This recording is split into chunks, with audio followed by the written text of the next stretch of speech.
Mister Singh productions ਤੇ ਗੁਰਬਾਣੀ ਕੀਰਤਨ ਢਾਡੀ ਵਾਰਾ ਕਥਾ ਕਵੀ ਸ਼੍ਰੀ ਵਾਰਾ ਲਾਈਵ ਕੀਰਤਨ ਦੇਖਣ ਲਈ ਹੁਣੇ ਸਬਸਕ੍ਰਾਈਬ ਕਰੋ ਅਤੇ ਬੈਲ ਦੀ ਘੰਟੀ ਵਜਾਉਣਾ ਨਾ ਭੁੱਲਣਾ।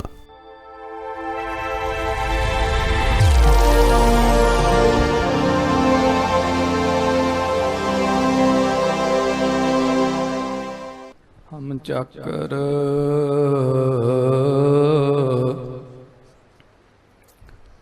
गोविंद के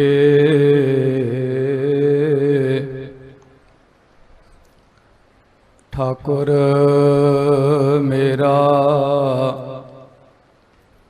बहारा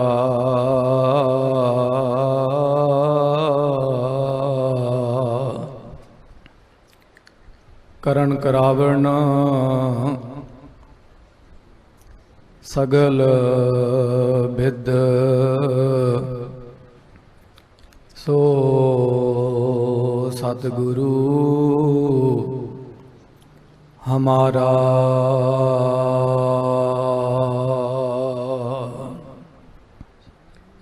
परम सन्मान योग गुरु रूप गुरु खालसा साध संगत जीओ। आप सब वडभागे हो चोजी प्रीतम सतगुरु परोपकारी हेमकुंट के तपस्वी सतगुरु गरीब निवाज महाराज जी दे सतयुग दे तपो भूम सथल हजूर साहब जी दी पवित्र पावन धरती दशमेश पेड़ा सतगुरां दे अपने लंगर सथल गुरुद्वारा श्री लंगर साहिब धन प्यारे गुरु जगत गुरु श्री सतगुरु गुरु ग्रंथ साहिब सच्चे पातशाह परोपकारी गरीब निवाज महाराज कल दे रोज तो एक चौंकड़े ते सज के गुरसिख संगतां दे ताईं दर्शन दीदार दे के निहाल कर रहे ने, साड़ियां फरियादां सुन रहे, लोक परलोक दे सुख दे रहे ने। धन श्री गुरु ग्रंथ साहिब सच्चे पातशाह महाराज जी दी हजूरी ताबिया करीबन समुच्चा ही गुरु पंथ एकत्रित है। गुरु दसवें पातशाह महाराज दियां लाडलियां भुजंग फौजां निहंग सिंघां वल्लों श्रीमान बाबा जी बाबा गुरदेव सिंह साहब जी समुचे दल पंथां वल्लों कार सेवा दी सरमौर जथेबंदी ये संप्रदाय दे महापुरख और नानक साहिब संप्रदाय दे समुचे महापुरखां वल्लों बाबा काला सिंह साहब जी और दसवें पातशाह महाराज जी दे अपने निर्मल चरनां चों उत्पन्न होया निर्मल पंथ उन्हां दी हाजरी बाबा जीत सिंह साहब जी समुचियां संप्रदावां दे समुचे महापुरख तत्वेता कमाई वाले महात्मा लोग परसों दे रोज तो हाजरियां लवा रहे ने। सत्कारयोग खालसा जीओ। आओ गरीब निवाज महाराज जी दी फतेह। जिवें दास ने सवेरे भी अर्ज कीती सी, जिहड़ी औरंगजेब दी धी सी जेबुल निशा, जदों औरंगजेब दे प्राण नहीं सन छुटदे, इत्थे औरंगाबाद महाराज ने जफरनामा हकायतां जिहड़ा मानदाता राजा होया, मानदाता गुण रवै जिन चक्रवै कहायो, इहदा पुੱਤ सी दलीप, ओहदी कथा होर बहादुर औरतां राजकुमारियां तरीमतां मर्दां राजियां महाराजियां कथा हकायतां लिख के ना तुरकड़े चौगत्ते आलमगीर औरंगजेब नूं भेजियां। जदों बहादरी दे किस्से हकायतां उन्हें सुनियां, उन्होंने बन्न पिया, छुट्टे ना उहदा बन्न।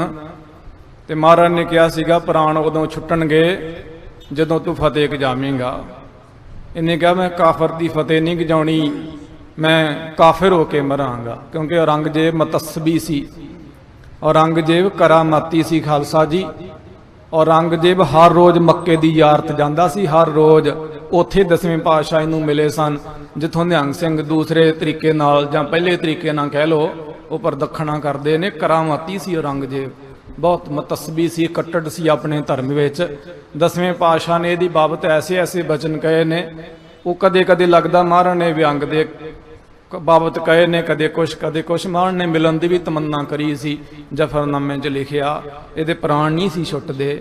इहदी धी जेबुल निशा ने कहा सीगा, वो बड़ी विद्वान सी, बड़ी शायर भी सी, ओहदियां लिखियां कवितावां अज भी पढ़न नूं मिलदियां। ते परमात्मा ने चमड़ा बड़ा सोहना लाया सी, उहनूं सुनक्खी बड़ी सी। उन्हें कहा सी कि अब्बा जां आखे बुला दिओ फतेह की हो चलिया। मैं फतेह नहीं गजाउणी गी, ਇਹ ਤੁਹਾਡੇ ਪ੍ਰਾਣ ਨਹੀਂ ਛੁੱਟਦੇ, मैं देख के तंग आ। ये दो पापी होए ने, जकरिया ते तुरकड़ा। चौगत्ता दा गोत सी और औरंगजेब ये मरदा नहीं सी। ਇਹਦੀ ਧੀ ਨੇ ਕਿਹਾ ਸੀਗਾ ਵੀ ਫਤਿਹ ਲਿਖ ਹੀ ਦਿਓ ਫਿਰ, ਕਿਉਂਕਿ ਅਰਬੀ ਦਾ ਸ਼ਬਦ ਆ ਨਾ ਉਹ ਫਤਿਹ ਕਹਿੰਦੇ ਨੇ, ਵੀ ਫਤਿਹ ਲਿਖ ਹੀ ਦਿਓ ਜੇ ਬੋਲਣੀ ਨਹੀਂ ਹੈ। ਇਹਨੇ ਫਿਰ ਖਾਲਸਾ ਵੀ ਅਰਬੀ ਦਾ, ਫਤਿਹ ਵੀ ਅਰਬੀ ਦਾ, ਇਹਨੇ ਫਿਰ ਫਤਿਹ ਲਿਖੀ ਸੀ। ਇਹਦੇ ਪ੍ਰਾਣ ਛੁੱਟੇ ਸੀ। ਇਹ ਮੁਕਤੀ ਦਿੰਦੀ ਆ ਪਾਪੀਆਂ ਦੇ ਗੁਨਾਹਗਾਰਾਂ ਨੂੰ। ਇਹ ਗੁਰੂ ਕੀ ਫਤਿਹ ਹੈ ਖਾਲਸਾ ਜੀ। ਇਹਦੇ ਫਿਰ ਪ੍ਰਾਣ ਛੁੱਟੇ ਹੋਇਆ ਸੀਗਾ। ਇਹ ਗੁਰੂ ਕੀ ਫਤਿਹ ਹੈ। ਗਰੀਬ ਨਵਾਜ ਮਹਾਰਾਜ ਦੀ 10ਵੇਂ ਪਾਤਸ਼ਾਹ ਨੇ ਆਖਿਆ ਜਿਹੜਾ ਮੇਰੀ ਫਤਿਹ ਗਜਾਉਂਦਾ ਉਹਦੇ ਵੱਲ ਮੇਰਾ ਮੁੱਖ ਹੁੰਦਾ। ਤੇ ਜਦੋਂ ਵੀ ਫਤਿਹ ਹੋਵੇ, ਕਿਧਰੇ ਵੀ ਫਤਿਹ ਹੋਵੇ, ਸਤਿਕਾਰ ਸਹਿਤ ਸਾਨੂੰ ਗਜਾਉਣੀ ਚਾਹੀਦੀ। ਆਓ ਮਹਾਰਾਜ 10ਵੇਂ ਪਾਤਸ਼ਾਹ ਦੀ ਫਤਿਹ ਆਪਣੀ ਝੋਲੀ 'ਚ ਪਵਾਓ। ਗੱਜ ਕੇ ਆਖੋ ਜੀ ਵਾਹਿਗੁਰੂ ਜੀ ਕਾ ਖਾਲਸਾ ਵਾਹਿਗੁਰੂ ਜੀ ਕੀ। एक दो बचन पहला ध्यान नाल समझ लियो। जिस धरती ते आप जी बैठे हो ये निश्चय ही कोई नूं सधारण डेरा ना कहो। असी कहने डेरा, डेरा दा मतलब रहायश गाह हुंदी। डेरा ना ये ग्वालियां दा शब्द जे, डेरा शब्द ग्वालियां दा शब्द जे। जिथे ग्वाले रहिंदे ने उहनूं वो डेरा कहंदे ने। साडे पटने विच जिन्ने भी असी ग्रंथी सेवादार उत्थे रहिंदे आ, असी एक दूजे दे कमरे नूं डेरे ही कहंदे। मैं ते डेरे गया सी। ਇਹਨੂੰ ਸਧਾਰਨ ਡੇਰਾ ਨਾ ਸਮਝੋ। ਦਾਸ ਨੇ ਸਵੇਰੇ ਵੀ ਅਰਜ਼ ਕੀਤੀ ਸੀ। ਦਾਸ ਨੇ ਸ਼੍ਰੀਮਾਨ ਸੰਤ ਗਿਆਨੀ ਗੁਰਬਚਨ ਸਿੰਘ ਸਾਹਿਬ ਜੀ ਦੀ ਸਾਰੀ ਕਥਾ ਸੁਣੀ ਹੈ। ਕਥਾ ਸੁਣ ਕੇ ਮੈਂ ਭੋਗ ਪਾਇਆ ਸੀ। ਸੰਤ ਗੁਰਬਚਨ ਸਿੰਘ ਜੀ ਖਾਲਸਾ ਜੀ ਮਹਾਂਪੁਰਖ ਦੱਸਦੇ ਆ ਵੀ ਇਹ ਜਿੱਥੇ ਬਾਬੇ ਨਿਧਾਨ ਸਿੰਘ ਦਾ ਲੰਗਰ ਆ, ਉਹਨਾਂ ਦੇ ਅਲਫਾਜ਼, ਜਿੱਥੇ ਬਾਬੇ ਨਿਧਾਨ ਸਿੰਘ ਦਾ ਲੰਗਰ ਆ ਉੱਥੇ 10ਵੇਂ ਪਾਤਸ਼ਾਹ ਨੇ 14 ਮਹੀਨੇ ਆਸਣ ਰੱਖਿਆ ਤੇ ਦਸਮ ਗ੍ਰੰਥੀ ਕਥਾ ਕੀਤੀ ਭਾਈ ਮਣੀ ਸਿੰਘ ਸਾਹਿਬ ਜੀ ਦੇ ਸਮੇਤ। ਤੇ ਮੈਨੂੰ ਮੈਂ ਸੁਣਨਾ ਚਾਹੁੰਦਾ ਸੀਗਾ ਕਿਉਂਕਿ ਕੱਚਾ ਬਚਨ ਅਸੀਂ ਕਰ ਨਹੀਂ ਸਕਦੇ। ਮਹਾਰਾਜ ਦੇ ਤਖਤ ਦੇ ਸੇਵਾਦਾਰ ਆ, ਲੋਕ ਸੁਣਦੇ ਆ ਧਿਆਨ ਨਾਲ। ਤੇ ਮੈਂ 2 ਦਿਨ ਕਰੀਬਨ ਲੱਭਦਾ ਰਿਹਾ। ਹੁਣ ਵੱਡੇ ਮਹਾਂਪੁਰਖਾਂ ਦੀ ਲੰਮੀ ਕਥਾ, ਫਿਰ ਸੰਤ ਜਰਨੈਲ ਸਿੰਘ ਜੀ ਨਾਂ ਦੀ ਕਥਾ ਮੈਂ ਜਾਪ ਸਾਹਿਬ ਦੀ ਸੁਣੀ। ਤੇ ਜਾਪ ਸਾਹਿਬ ਦੇ ਜਦੋਂ ਕਥਾ ਸ਼ੁਰੂ ਕਰਦੇ ਆ ਕਹਿੰਦੇ ਵੀ ਜਾਪ ਸਾਹਿਬ ਦੇ ਅਰਥ ਹੋਏ ਆਨੰਦਪੁਰ ਪੰਡਿਤ ਕਿਰਪਾ ਰਾਮ। ਤੇ ਜਾਪ ਸਾਹਿਬ ਤੋਂ ਲੈ ਕੇ ਸਾਰੇ 10ਵੇਂ ਗ੍ਰੰਥ ਦੀ ਜਿਹੜੀ ਕਥਾ ਉਹ ਕਹਿੰਦੇ ਜਿੱਥੇ ਬਾਬਾ ਨਿਧਾਨ ਸਿੰਘ ਦਾ ਲੰਗਰ ਆ, ਡੇਰਾ ਸ਼ਬਦ ਨਹੀਂ ਵਰਤਿਆ ਉਹਨਾਂ ਨੇ, ਜਿੱਥੇ ਬਾਬਾ ਨਿਧਾਨ ਸਿੰਘ ਦਾ ਲੰਗਰ ਆ ਉੱਥੇ 10ਵੇਂ ਪਾਤਸ਼ਾਹ ਨੇ ਆਸਣ ਰੱਖਿਆ। ਹੁਣ ਉਸ ਮਰਦ ਦੇ ਬਚਨ ਨੂੰ ਕੌਣ ਟਾਲੇ? ਮੈਂ ਕਹਿੰਦਾ ਤੇ ਕੋਈ ਗੱਲ ਵਜਨਦਾਰ ਨਹੀਂ ਸੀ, ਟਕਸਾਲ ਦਾ ਮੁਖੀ। ਉਹ ਕਹਿੰਦੇ ਵੀ ਜਿੱਥੇ ਬਾਬੇ ਨਿਧਾਨ ਸਿੰਘ ਦਾ ਲੰਗਰ ਆ ਉੱਥੇ 10ਵੇਂ ਪਾਤਸ਼ਾਹ ਨੇ ਆਸਣ ਰੱਖਿਆ ਤੇ 14 ਮਹੀਨੇ ਗਰੀਬ ਨਵਾਜ ਨੇ ਉੱਥੇ 10ਮ ਗ੍ਰੰਥ ਦੇ ਅਰਥ ਪੜ੍ਹਾਏ ਭਾਈ ਮਨੀ ਸਿੰਘ ਸਾਹਿਬ ਜੀ ਦੇ ਸਮੇਤ ਇਕਾਂਤ ਜਗ੍ਹਾ ਤੇ। ਸੋ ਇਸ ਜਗ੍ਹਾ ਨੂੰ ਫਿਰ ਬਾਬਾ ਨਿਧਾਨ ਸਿੰਘ ਸਾਹਿਬ ਜੀ ਨੇ ਪ੍ਰਗਟਿਤ ਕੀਤਾ। ਪੰਥ ਵਿੱਚ ਨਾ ਬੜੇ ਅਸਥਾਨ ਨੇ, ਬਹੁਤ ਅਸਥਾਨ ਨੇ ਜਿਹੜੇ ਵਕਤ ਤੋਂ ਬਾਅਦ ਪ੍ਰਗਟ ਹੋਏ ਆ। ਮੈਂ ਇੱਕ ਵਾਰੀ ਬੇਨਤੀ ਕੀਤੀ, ਇਹ ਗੁਰੂ ਨਾਨਕ ਦੇਵ ਜੀ ਮਹਾਰਾਜ ਦੇ ਪੁਰਬ ਤੇ ਵੀ ਆਪਾਂ ਅੱਜ ਕਾਕ ਭਸੁੰਡ ਦੀ ਕਥਾ ਬੜੇ ਕੌਨਫੀਡੈਂਸ ਨਾਲ ਗੁਰਡਾਂਗ ਮਾਰ ਦੀ ਕਥਾ ਬੜੇ ਕੌਨਫੀਡੈਂਸ ਨਾਲ ਸੁਣਾਉਂਦੇ ਆ। ਕਦੀ ਸੋਚ ਕੇ ਦੇਖੋ ਖਾਲਸਾ ਜੀ, ਜਦੋਂ ਗੁਰਡਾਂਗ ਮਾਰ ਸਾਹਿਬ ਦੀ ਖੋਜ ਨਹੀਂ ਸੀ ਹੋਈ 2011 ਤੋਂ ਪਹਿਲਾਂ, ਤੇ ਆਪਾਂ ਕਿੱਦਾਂ ਕਥਾ ਕਰਦੇ ਹੋਵਾਂਗੇ। ਅੱਜ ਅਸੀਂ ਜਪਜੀ ਸਾਹਿਬ ਜੀ ਦੀ ਕਥਾ ਕਰਦੇ ਹਾਂ, ਬੱਚੇ ਤੋਂ ਬੱਚਾ ਵੀ ਕਥਾ ਕਰਦਾ, ਪਾਤਾਲਾ ਪਾਤਾਲ ਲਾਖਾ ਗਾਸ ਆਇਆ ਗਾਸ, ਬੜੇ ਕੌਨਫੀਡੈਂਸ ਦੇ ਨਾਲ। ਜਦੋਂ ਖੋਜ ਨਹੀਂ ਸੀ ਹੋਈ ਉਦੋਂ ਅਸੀਂ ਕਿੱਦਾਂ ਕਥਾ ਕਰਦੇ ਹੋਵਾਂਗੇ। ਗੁਰਡਾਂਗ ਮਾਰ ਸਾਹਿਬ ਗੁਰੂ ਨਾਨਕ ਦੇਵ ਜੀ ਮਹਾਰਾਜ ਗਏ ਨੇ, ਪੂਰਾ ਜਹਾਨ ਜਾਣਦਾ। ਔਰ ਗੁਰੂ ਨਾਨਕ ਦੇਵ ਜੀ ਮਹਾਰਾਜ ਕਾਕ ਭਸੁੰਡ ਦੀ ਜਗ੍ਹਾ ਤੇ ਵੀ ਗਏ ਨੇ, ਜਿਹਦੀ ਜਗ੍ਹਾ ਬਾਬਾ ਸ਼ੇਰ ਸਿੰਘ ਜੀ ਮਹਾਰਾਜ ਵਾਲੇ ਗੁਰਮੁਖਾਂ ਨੇ ਪ੍ਰਗਟ ਕੀਤੀ, ਜਿਹੜੇ 7 ਝੰਡਿਆਂ ਤੇ ਜਾ ਕੇ ਨਿਸ਼ਾਨ ਚਲਾ ਕੇ ਆਉਂਦੇ ਆ। ਉਹ ਕਾਕ ਭਸੁੰਡ ਦੇ ਨਾਮ ਤੇ ਪਿੰਡ ਆ, ਸ਼ਹਿਰ ਆ, ਪਿੰਡ ਵਸਿਆ ਹੋਇਆ ਹੇਮਕੁੰਟ ਦੀਆਂ ਪਹਾੜੀਆਂ ਦੇ ਵਿੱਚ। ਜਿਵੇਂ ਮਾਰਕੰਡੇ ਰਿਸ਼ੀ ਦੇ ਨਾਮ ਤੇ ਸ਼ਹਿਰ, ਇਸ ਤਰ੍ਹਾਂ ਕਾਕ ਭਸੁੰਡ ਦੇ ਨਾਮ ਤੇ ਉਹਦੀ ਪੂਜਾ ਵੀ ਹੁੰਦੀ। ਤੇ ਜਿਹੜੀ ਉਹਦੀ ਪੂਜਾ ਹੁੰਦੀ ਹੈ ਉਹਦਾ ਅੱਧਾ ਸਰੀਰ ਕਾਂ ਵਾਲਾ ਤੇ ਅੱਧਾ ਸਰੀਰ ਮਨੁੱਖ ਵਾਲਾ। ਇਸ ਤਰ੍ਹਾਂ ਜਿਹੜੇ ਬਹੁਤ ਸਾਰੇ ਸਥਾਨ ਨੇ ਗੁਰੂ ਮਹਾਰਾਜ ਜੀ ਦੇ। ਉਹ ਜਿਵੇਂ ਦਾਸ ਨੇ ਸਵੇਰੇ ਵੀ ਅਰਜ਼ ਕੀਤੀ ਸੀ, 10ਵੇਂ ਪਾਤਸ਼ਾਹ ਮਹਾਰਾਜ ਆਪਣੀ ਦਰਗਾਹ ਦੇ ਵਿੱਚੋਂ ਸੋ ਠੱਪਾ ਲਾ ਕੇ ਮੋਹਰ ਮਾਰ ਕੇ ਦਾਗ ਕੇ ਬ੍ਰਹਮ ਗਿਆਨੀਆਂ ਨੂੰ ਭੇਜਦੇ ਨੇ। ਉਹ ਸਥਾਨ ਫਿਰ ਸਾਧ ਸੰਗਤ ਜੀ ਵਕਤ ਦੇ ਹਿਸਾਬ ਦੇ ਨਾਲ ਉਹ ਪ੍ਰਗਟ ਹੁੰਦੇ। ਫਿਰ ਐਸੇ ਪ੍ਰਗਟ ਹੁੰਦੇ ਨੇ ਕਿ ਉਹਨਾਂ ਸਥਾਨਾਂ ਕਰਕੇ ਹੀ ਵੱਡੇ ਸਥਾਨਾਂ ਦੀ ਮਹਿਮਾ ਵਿਅਕਤ ਹੁੰਦੀ ਹੈ। ਇਹ ਬੜੀ ਅਜੀਬ ਗੱਲ ਆ। ਪੁਰਾਣੇ ਬਜ਼ੁਰਗ ਸਾਰੇ ਮਹਾਤਮਾ ਲੋਕ, ਤਤਵਿਤਾ ਲੋਕ ਇਸ ਸਥਾਨ ਤੇ ਬੈਠੇ ਨੇ। ਖਾਲਸਾ ਜੀ ਕੋਈ ਸਮਾਂ ਸੀਗਾ ਹਜੂਰ ਸਾਹਿਬ ਆਉਣ ਦਾ ਮਤਲਬ ਇਹ ਸੀਗਾ ਵੀ ਸ਼ਾਇਦ ਕਿਤੇ ਹੋਰ ਹੀ ਵਿਦੇਸ਼ ਵਿੱਚ ਚਲੇ ਜਾਣਾ, ਪਤਾ ਨਹੀਂ ਮੁੜ ਕੇ ਆਉਣਾ ਕਿ ਨਹੀਂ। ਕੰਦਰਾਂ, ਪਹਾੜਾਂ, ਗੁਫਾਵਾਂ, ਜੰਗਲ, ਕੰਨਾਂ, ਛੰਬਾਂ, ਦਰਿਆਵਾਂ ਆਦਿਕ ਨੂੰ ਲੰਘ ਕੇ ਇੱਥੇ ਆਉਣਾ।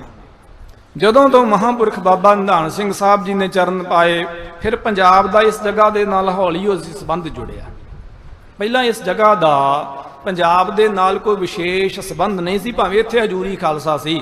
ਮਹਾਰਾਜਾ ਰਣਜੀਤ ਸਿੰਘ ਸਾਹਿਬ ਜੀ ਦੀ ਲਾਹੌਰੀ ਫੌਜ, ਉਹ ਸਾਰੇ ਪੰਜਾਬੀ ਸਿੰਘ ਨੇ, ਜਿਹੜੇ ਦੱਖਣ ਦੇ ਸਿੰਘ ਨੇ ਇਹ ਸਾਰੇ ਬੇਸਿਕਲੀ ਪੰਜਾਬੀ ਨੇ। ਮਹਾਰਾਜਾ ਰਣਜੀਤ ਸਿੰਘ ਸਾਹਿਬ ਜੀ ਨੇ ਫੌਜ ਭੇਜੀ ਸੀ ਇਹ ਇੱਥੇ ਹੈਦਰਾਬਾਦ ਸਿੱਖ ਛਾਉਣੀ ਵਿੱਚ।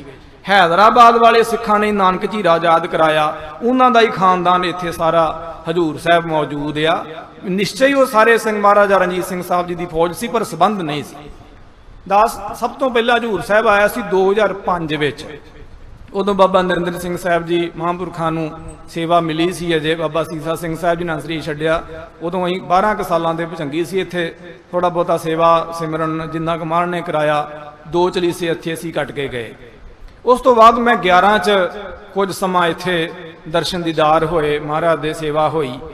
ਮੈਨੂੰ ਇੱਕ ਬਚਨ ਦੱਸਿਆ ਹਾਸ ਰਸ ਦਾ, ਗਿਆਨੀ ਜਿਨ੍ਹਾਂ ਨੇ, ਗਿਆਨੀ ਹਰਦੀਪ ਸੁਨਾਣਾ ਨੇ, ਹਜੂਰ ਸਾਹਿਬ ਵਾਲੇ ਜਿਹੜੇ ਸਾਬਕਾ ਹੈੱਡ ਗ੍ਰੰਥੀ ਸਾਹਿਬ ਨੇ, ਉਹਨਾਂ ਨੇ ਉਦੋਂ ਇੱਕ ਗ੍ਰੰਥ ਲਿਖਦੇ ਸੀਗੇ ਖਾਲਸਾ ਧਰਮ ਸ਼ਾਸਤਰ। ਉਹ ਪ੍ਰਕਾਸ਼ਿਤ ਨਹੀਂ ਹੋ ਸਕਿਆ, ਕੁਛ ਚਰਚਿਤ ਆ ਗ੍ਰੰਥ। ਮੈਨੂੰ ਕਹਿੰਦੇ ਸੀ ਮੈਂ ਤੈਨੂੰ ਕਮਰਾ ਦੇ ਦੂੰਗਾ, ਤੂੰ ਜੇ ਬਾਣੀ ਪੜ੍ਹਨੀ ਹੈ ਸੀ ਆਪਣਾ ਕਰਨਾ ਪਹਿਰਾ ਕਰ ਲਈ, ਤੇ ਮੇਰਾ ਇਹ ਗ੍ਰੰਥ ਸੋਧਿਆ ਕਰ। ਉਹ ਮੈਂ ਗ੍ਰੰਥ ਸੋਧਿਆ, ਕੁਝ ਉਹਨਾਂ ਨੇ ਮੇਰੇ ਤੋਂ ਸੇਵਾ ਲਈ, ਕੁਛ ਵਿਦਿਆ ਵੀ ਪੜ੍ਹੀ ਮੈਂ ਉਹਨਾਂ ਗੁਰਮੁਖਾਂ ਦੇ ਕੋਲੋਂ। ਉਹਨਾਂ ਨੇ ਇੱਕ ਬਚਨ ਸੁਣਾਇਆ ਹਾਸ ਰਸ ਦਾ, ਬਚਨ ਬੜਾ ਰਹੱਸਮਈ। ਕਹਿੰਦੇ ਪੁਰਾਣੀ ਗੱਲ ਆ, ਕੋਈ 90 ਤੋਂ ਪਹਿਲਾਂ ਦੀ। ਅਸੀਂ ਪੰਜਾਬ ਗਏ ਤੇ ਕਹਿੰਦੇ ਉੱਥੇ ਕੈਲੰਡਰ ਲੱਗਾ ਕਿਸੇ ਦੇ ਘਰ ਵਿੱਚ, ਤੇ ਕਿਸੇ ਬਾਬੇ ਦਾ ਨਾਂ ਲਿਖਿਆ, ਤੇ ਲਿਖਿਆ ਵੀ ਇਹ ਬਾਬਾ ਫਲਾਣਾ ਸਿੰਘ ਜੀ ਘੋੜਿਆਂ ਵਾਲੇ, ਹਜੂਰ ਸਾਹਿਬ ਵਾਲੇ। ਕਹਿੰਦੇ ਅਸੀਂ ਪੁੱਛਿਆ ਵੀ ਇਹਨਾਂ ਦੀ ਕੀ ਘਾਲਣਾ, ਤੇ ਕਹਿੰਦੇ ਸੰਗਤ ਨੇ ਦੱਸਿਆ ਵੀ ਇਹ ਸਾਡੇ ਕੋਲੋਂ ਇੱਥੇ ਦਸਵੰਧ ਲੈਣ ਆਉਂਦੇ ਆ, ਸੇਵਾ ਲੈਣ ਆਉਂਦੇ ਆ, ਇਹਨਾਂ ਨੇ ਹਜੂਰ ਸਾਹਿਬ ਘੋੜਿਆਂ ਦੀ ਬੜੀ ਸੇਵਾ ਕੀਤੀ। ਤੇ ਗਿਆਨੀ ਜੀ ਕਹਿੰਦੇ ਮੈਂ ਹੱਸ ਕੇ ਕਿਹਾ ਵੀ ਮੈਂ ਉੱਥੇ ਚੰਗਾ ਭਲਾ ਹੈੱਡ ਗ੍ਰੰਥੀ ਹਜੂਰ ਸਾਹਿਬ ਦਾ ਸੇਵਾਦਾਰ, ਕਹਿੰਦੇ ਮੈਂ ਤੈਨੂੰ ਚੰਦਰੇ ਨੂੰ ਕਦੀ ਨਹੀਂ ਵੇਖਿਆ ਇੱਥੇ। ਮਤਲਬ ਕੁਝ ਸਮਾਂ ਪਹਿਲਾਂ ਵੀ ਇੱਥੋਂ ਦਾ ਪਟਨਾ ਹਜੂਰ ਸਾਹਿਬ ਔਰ ਪੰਜਾਬ ਦੀ ਸੰਗਤ ਦਾ ਆਪਸ ਵਿੱਚ ਫਾਸਲਾ ਸੀਗਾ, ਕੁਝ ਸਮਾਂ ਪਹਿਲਾਂ ਵੀ। ਤੇ ਜਦੋਂ ਬਾਬਾ ਜੀ ਬਾਬਾ ਨਿਧਾਨ ਸਿੰਘ ਸਾਹਿਬ ਜੀ ਆਏ ਆ, ਉਦੋਂ ਕੋਈ ਵਿਰਲਾ ਕੋਈ ਟਾਵਾਂ ਸਰੀਰ ਆਉਂਦਾ ਸੀ। ਮੈਂ ਗੁਰੂ ਕੇ ਤਖਤ ਨੂੰ ਨਹੀਂ ਛੁਟਿਆ ਰਿਹਾ, ਗੁਰੂ का तख्त सर्वोच्च है। दास करीबन 5 ਵਜੇ ਤੋਂ ਉੱਥੇ ਸੀ, ਹੁਣੇ 10 ਮਿੰਟ ਪਹਿਲਾਂ ਹੀ ਇੱਥੇ ਅਸੀਂ ਆਏ। ਗੁਰੂ का तख्त सर्वोच्च ਆ। ਪਰ ਸਾਧ ਸੰਗਤ ਜੀ ਵਿਸ਼ਵਾਸ ਕਰਿਓ, ਇਸ ਤਖਤ ਦਾ ਜੇ ਬਾਹਰਮੁਖੀ, ਮੈਂ ਸ਼ਬਦ ਵਰਤਨ ਰਿਹਾ, ਬਾਹਰਮੁਖੀ ਜੇ ਵਿਕਾਸ ਹੋਇਆ, ਸੰਗਤ ਦੀ ਆਵਾਜ਼ ਆਈ, ਸਾਰਾ ਕੁਝ ਵਧਿਆ, ਤੇ ਯਕੀਨ ਕਰੋ ਉਹ ਸਾਰੇ ਦਾ ਸਾਰਾ ਸਿਹਰਾ ਜਿਹੜਾ ਇਸ ਸੰਪਰਦਾ ਸੇ ਸੀਸ ਦੇ ਉੱਪਰ ਸੱਜਦਾ, ਇਸ ਸੰਪਰਦਾ ਦੇ ਸੀਸ ਦੇ ਉੱਪਰ ਜਿਨ੍ਹਾਂ ਮਹਾਂਪੁਰਖਾਂ ਨੇ। ਸੋ ਪੰਜਾਬ ਤੋਂ ਆਣ ਕੇ, ਜਿਵੇਂ ਦਾਸ ਨੇ ਰਾਤੀ ਵੀ ਅਰਜ਼ ਕੀਤੀ ਸੀ, ਬਾਹਰਲੇ ਦੇਸ਼ ਵਿੱਚ ਦੂਜੇ ਇਲਾਕੇ ਵਿੱਚ ਜਾ ਕੇ ਸੇਵਾ ਕਰਨੀ ਬਹੁਤ ਕਠਿਨ ਹੈ। 2 ਤਖਤ ਨੇ ਮਹਾਂਪੁਰਖ ਦੱਸਿਆ ਕਰਦੇ। ਇੱਥੇ ਜਿੰਨੇ 1 ਸਾਲ ਸੇਵਾ ਕਰ ਲਈ, ਸਮਝ ਲਓ ਪੰਜਾਬ ਉਹਨੇ 8 ਸਾਲ ਸੇਵਾ ਕਰ ਲਈ। ਇੱਥੇ ਸੇਵਾ ਕਰਨੀ ਬਹੁਤ ਕਠਿਨ ਹੈ, ਬਹੁਤ ਜ਼ਿਆਦਾ ਕਠਿਨ ਹੈ ਇੱਥੇ ਸੇਵਾ ਕਰਨੀ। ਔਰ ਉਹਨਾਂ ਜ਼ਮਾਨਿਆਂ ਵਿੱਚ ਖਾਲਸਾ ਜੀ ਉਹਨਾਂ ਨੇ ਸੇਵਾ ਕਰੀ। ਜਿਵੇਂ ਦਾਸ ਨੇ ਸਵੇਰੇ ਵੀ ਅਰਜ਼ ਕੀਤੀ ਸੀ, ਜਿਵੇਂ ਉਹ ਕੋਇਲ ਹੁੰਦੀ ਆ ਨਾ ਖਾਲਸਾ ਜੀ, ਉਹ ਆਪਣੇ ਨਿਆਣਿਆਂ ਨੂੰ ਆਪ ਨਹੀਂ ਪੈਦਾ ਕਰਦੀ ਗੀ। ਕੁੱਕੜੀ ਸਿਰਫ ਆਪਣੇ ਨਿਆਣਿਆਂ ਨੂੰ ਆ ਪੈਦਾ ਕਰਦੀ, ਨਾ ਬੱਤਖ ਤੇ ਨਾ ਕੋਇਲ।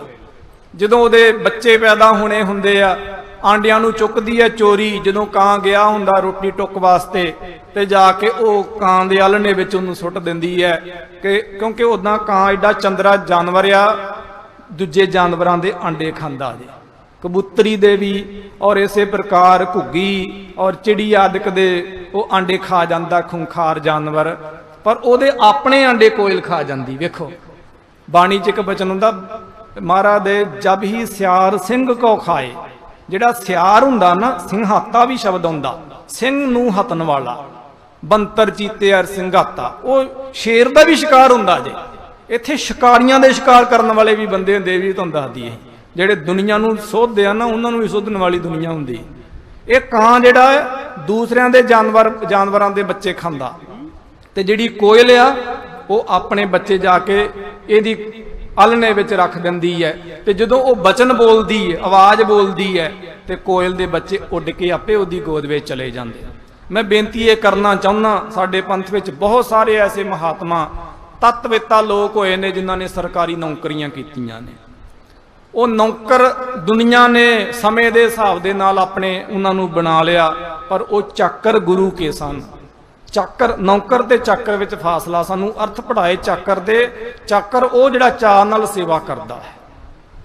ਤੋ ਇਸੇ ਪ੍ਰਕਾਰ 1 ਸਾਲ ਆਪ ਜੀ ਨੇ ਫੌਜ ਦੀ ਸਾਧ ਸੰਗਤ ਜੀ ਨੌਕਰੀ ਕੀਤੀ ਹੈ। ਸਨ 1900 ਤੋਂ ਲੈ ਕੇ ਸਨ 1901 ਤੱਕ ਕਰੀਬਨ 1 ਸਾਲ ਬਾਬਾ ਜੀ ਸਾਹਿਬ ਬਾਬਾ ਨਿਧਾਨ ਸਿੰਘ ਸਾਹਿਬ ਜੀ ਨੇ ਨੌਕਰੀ ਕੀਤੀ ਹੈ ਸਾਧ ਸੰਗਤ ਜੀ। ਫਿਰ ਉੱਥੋਂ ਝਾਂਸੀ ਤੋਂ ਆਪ ਜੀ ਮਹਾਰਾਜ ਦੇ ਇਸ ਦਰਬਾਰ ਵਿੱਚ ਆਏ। ਐਸੀ ਦ੍ਰਿੜਤਾ ਦੇ ਨਾਲ ਸੇਵਾ ਕੀਤੀ ਆਪ ਜੀ ਨੇ ਸਾਧ ਸੰਗਤ ਜੀ ਕਿ ਜਿਹੜੇ ਈਰਖਾਲੂ ਸਰੀਰ ਸੀ ਨਾ, ਉਹਨਾਂ ਨੂੰ ਈਰਖਾ ਹੋਣ ਲੱਗੀ। ਇਹ ਪਰਖ ਹੁੰਦੀ ਸੇਵਾ ਦੀ। ਇਹ ਮਤਾ ਸੋਚਿਓ ਵੀ ਗੁਰੂ ਨਾਨਕ ਦੇ ਘਰ ਵਿੱਚ ਈਰਖਾ ਹੁੰਦੀ ਹੈ ਨਾ, ਇਹ ਪਰਖ ਆ। ਇਹਦੇ ਚੋਂ ਵੇਖਦੇ ਆ ਕਿ ਆਪਾਂ ਕਿੱਦਾਂ ਨਿਕਲਦੇ ਆ। ਫਿਰ ਜੇ ਉਹਨਾਂ ਨੂੰ ਇੱਥੇ ਕੋਈ ਇੱਛਾ ਹੁੰਦੀ ਵਡਿਆਈ ਇਤਿਆਦਿਕ ਦੀ, ਤੇ ਕਦੇ ਪੰਜਾਬ ਜਾਣ ਦੀ ਉਹ ਚੇਸ਼ਟਾ ਨਾ ਕਰਦੇ। ਉਸੇ ਵੇਲੇ ਆਪ ਜੀ ਪੰਜਾਬ ਦੀ ਧਰਤੀ ਤੇ ਚੱਲੇ ਤੇ ਗੁਰਦਸਵੇਂ ਪਾਤਸ਼ਾਹ ਚੋਜੀ ਪ੍ਰੀਤਮ ਸਤਿਗੁਰਾਂ ਨੇ ਦੋਨੇ ਹੱਥ ਸੀਸ ਉੱਪਰ ਰੱਖੇ। ਬੜੀ ਸੋਚਣ ਵਿਚਾਰਨ ਵਾਲੀ ਗੱਲ ਹੈ ਖਾਲਸਾ ਜੀ। ਆਪਾਂ ਸਾਰੇ ਆਪਣੀ ਜੇਬ ਵਿੱਚ ਥੋੜੇ ਬਹੁਤੇ ਦਮੜੇ ਰੱਖਦੇ ਆ। ਆਪਣੀ ਜੇਬ ਵਿੱਚ ਅਸੀਂ ਕਿਸੇ ਨੂੰ ਹੱਥ ਨਹੀਂ ਮਾਰਨ ਦਿੰਦੇ। ਜੋ ਮਰਜੀ, ਸਭ ਤੋਂ ਸੀਕ੍ਰੇਟ ਸਾਡੀ ਆਪਣੀ ਜੇਬ ਹੁੰਦੀ ਹੈ। ਤੇ ਜੇਬ ਵੱਲ ਸਾਡਾ ਵਾਰ-ਵਾਰ ਅਚੇਤਨ ਮਨ ਵਿੱਚ ਭਾਵੇਂ ਕੁਝ ਵੀ ਨਾ ਹੋਵੇ ਜੇਬ ਦੇ ਵਿੱਚ ਮੋਬਾਈਲ ਤੋਂ ਬਿਨਾਂ, ਵਾਰ-ਵਾਰ ਸਾਡਾ ਹੱਥ ਉਧਰ ਜਾਂਦਾ। ਦਸਵੇਂ ਪਾਤਸ਼ਾਹ ਮਹਾਰਾਜ ਜੀ ਨੇ ਆਪਣਾ ਖਜ਼ਾਨਾ ਹੀ ਸਾਰਾ ਦੇ ਛੱਡਿਆ। ਸਾਡਾ ਖੀਸਾ ਜਿਹੜਾ, ਸਾਡੀ ਜੇਬ ਜਿਹੜੀ ਹੈ, ਇਹ ਹੁਣ ਤੁਹਾਡੀ, ਇਹਨੂੰ ਜਿੱਦਾਂ ਮਰਜੀ ਵਰਤੋ। ਦਾਸ ਨੇ ਸਵੇਰੇ ਵੀ ਅਰਜ਼ ਕੀਤੀ ਸੀ। ਦਾਸ ਦਾ ਇਸ ਸੰਪਰਦਾ ਦੇ ਨਾਲ ਬਹੁਤ ਨੇੜਤਾ ਦਾ ਸੰਬੰਧ ਆ ਖਾਲਸਾ ਜੀ। ਇਹ ਬੜੀ ਵੱਡੀ ਸਚਾਈ ਮੈਂ ਆਪ ਜੀ ਦੇ ਚਰਨਾਂ ਵਿੱਚ ਬੇਨਤੀ ਲੱਗਾ ਕਰਨ, ਭਾਵੇਂ ਪੜਚੋਲ ਕਰਕੇ ਦੇਖ ਲਿਓ। ਅਸੀਂ ਸਾਰੇ ਗ੍ਰਸਤੀ ਸਿੱਖ ਬੈਠੇ ਆ ਘਰਾਂ ਵਿੱਚ ਰਹਿਣ ਵਾਲੇ। ਕਦੀ ਸੋਚ ਕੇ ਦੇਖੋ ਅਸੀਂ ਗੁਰੂ ਘਰ ਨੂੰ ਕਿੰਨੇ ਕੁ ਦਮੜੇ ਦਿੰਦੇ ਆ, ਕਿੰਨਾ ਕੁ ਬਜਟ ਹੋਵੇਗਾ ਗੁਰਦੁਆਰੇ। ਅਸੀਂ ਪਿੱਛੋਂ ਦਰਬਾਰ ਚੋਂ ਤੁਰ ਕੇ ਆਉਂਦੇ ਆ, ਪਿੱਛੋਂ ਹੀ ਆਪਾਂ ਬਟੂਆ ਕੱਢਦੇ ਆ ਜੇਬ ਚੋਂ ਤੇ ਫੋਲ ਕੇ ਵੇਖਦੇ ਸਭ ਤੋਂ ਛੋਟਾ ਨੋਟ ਕਿਹੜਾ। ਸਭ ਤੋਂ ਛੋਟਾ ਜਿਹੜਾ ਦਮੜਾ ਹੁੰਦਾ ਨਾ, ਅਸੀਂ ਉਹ ਗੁਰੂ ਕੇ ਦਰਬਾਰ ਵਿੱਚ ਜੰਨੇ ਆ। ਮੈਂ ਕਹਿਣਾ ਇਹ ਚਾਹੁੰਦਾ, ਇਹ ਗੁਰੂ ਕੇ ਲੰਗਰ ਜਿਹੜੇ ਨੇ ਇਹ ਦਮੜਿਆਂ ਨਾਲ ਨਹੀਂ ਚੱਲਣ ਦੇ, ਇਹ ਗੋਲਕਾਂ ਨਾਲ ਨਹੀਂ ਚੱਲਣ ਦੇ। ਵਿਸ਼ਵਾਸ ਕਰੋ, ਇਹ ਨਿਸ਼ਚੈ ਹੀ ਗੁਰੂ ਦਸਵੇਂ ਪਾਤਸ਼ਾਹ ਮਹਾਰਾਜ ਜੀ ਦੇ ਖੀਸੇ ਨਾਲ ਚੱਲਣ ਦੇ। ਜੇ ਦਸਵੇਂ ਪਾਤਸ਼ਾਹ ਮਹਾਰਾਜ ਜੀ ਦਾ ਖੀਸਾ ਤੇ ਮਹਾਂਪੁਰਖਾਂ ਦਾ ਹੱਥ ਨਾ ਹੋਵੇ ਤੇ 10 ਦਿਨ ਖੇਡ ਨਾ ਚੱਲੇ। ਕਿੰਨੇ ਵੱਡੇ ਵੱਡੇ ਅਸਥਾਨ ਨੇ, ਕਿੰਨਾ ਵੱਡਾ ਬਜਟ ਹੋਵੇਗਾ, ਕਿੰਨੇ ਸੇਵਾਦਾਰ, ਕਿੰਨੀਆਂ ਸੇਵਾਵਾਂ, ਕਿੰਨੇ ਨੌਕਰ ਚਾਕਰ, ਕਿੰਨੀਆਂ ਗੱਡੀਆਂ ਦੇ ਖਰਚੇ, ਬਿਜਲੀਆਂ ਦੇ ਬਿੱਲ, ਹੋਰ ਕੀ ਕੁਛ। ਇਹ ਸਾਡੇ, ਆਪਾਂ ਸੋਚੀ ਵੀ ਸਾਡੇ ਦਸਵੰਧ ਦੇ ਨਾਲ ਗੱਲ ਬਣਦੀ ਹੈ, ਕੁਛ ਵੀ ਨਹੀਂ ਹੁੰਦਾ। ਕਣਕਾਂ ਦੀਆਂ ਗਰਾਈਆਂ ਦੀ ਜਿਹੜੀ ਆਪਾਂ ਟਰਾਂਸਪੋਰਟੇਸ਼ਨ ਕਿਤੇ ਕਰਕੇ ਦੇਖ ਲਓ, ਕਿੰਨਾ ਕੁ ਦੇ ਵਿੱਚੋਂ ਲਾਭ ਹੁੰਦਾ। ਉਹ ਤੇ ਸਿਰਫ ਸਾਡਾ ਅੰਨ ਅਨਾਜ ਸਿਰਫ ਸੰਗਤ ਦੇ ਮੁਖ ਵਿੱਚ ਜਾਂਦਾ। ਵਿਸ਼ਵਾਸ ਕਰੋ, ਇਸ ਘਰ ਨੂੰ ਗੁਰਦਸਵੇਂ ਪਾਤਸ਼ਾਹ ਮਹਾਰਾਜ ਆਪ ਚਲਾਉਂਦੇ ਜੀ। ਤੇ ਜਿਹੜਾ ਅਸੀਂ ਅੰਨ ਜਲ ਵੀ ਗ੍ਰਹਿਣ ਕਰਦੇ ਆ, ਇਸ ਘਰ ਵਿੱਚੋਂ ਗੁਰਦਸਵੇਂ ਪਾਤਸ਼ਾਹ ਮਹਾਰਾਜ ਜੀ ਦਾ ਸੀਤ ਪ੍ਰਸ਼ਾਦ ਗ੍ਰਹਿਣ ਕਰਦੇ ਆ। ਤੇ ਜੇ ਅਸੀਂ ਤਿਲ ਫੁੱਲ ਪਾਉਂਦੇ ਆ ਨਾ ਖਾਲਸਾ ਜੀ, ਵਿਸ਼ਵਾਸ ਕਰੋ ਉਹ ਦਸਵੇਂ ਪਾਤਸ਼ਾਹ ਦੇ ਖੀਸੇ 'ਚ ਪਾਉਂਦੇ ਆ ਅਸੀਂ। ਇਹ ਵਿਸ਼ਵਾਸ ਕਰੋ, ਵਿਸ਼ਵਾਸ ਹੈ। ਇੱਕ ਵਾਰ ਨਾ ਮਹਾਰਾਜ ਦੀ ਕਥਾ ਹੁੰਦੀ 100 ਸਾਖੀ ਦੀ।